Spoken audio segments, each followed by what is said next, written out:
It-triq prinċipali li missiġġiewi twassal lejn l-imqabba triq tas-Sejba kellha tingħalaq wara li parti minn din it-triq sfrondat.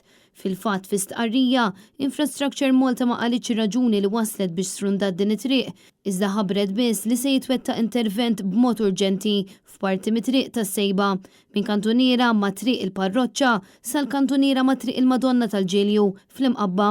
Meta Net News tkellem ma' uffiċjali ta' Infrastructure Malta, dawn qalulna li x-xogħlijiet għandhom minn tal-inqas xarejn għaddejjin għaliex it-triq trid terġa' tinbena mill-qiegħ. Intant Net News tkellem ma' diversi residenti fl-imqabba li jinsabu urtati u irrabjati ferm minħabba li f'Lulju tas-sena 2021 id-deputat tal-Partit Laburista Omar Farrugia li dak iż-żmien kien għadu sindku tal-imqabba kien ftaħar bil-kbir bix-xogħlijiet li saru f'din it-triq.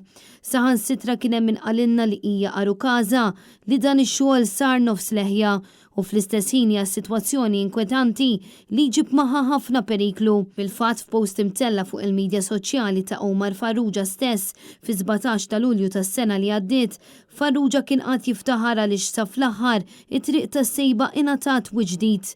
L-istess triq li sena wara parti minna sfrondat mingħajr ebda raġuni. F'kummenti lit Times il-Kap Eżekuttiv ta' Infrastructure Malta, Ivan Falzon, saħaq li diversi residenti jinutaw ċaqliq fit-triq fl-aħħar jiem għalhekk it-triq ingħalqet sabiex isir l-assessjar urġenti kif inhu meħtieġ.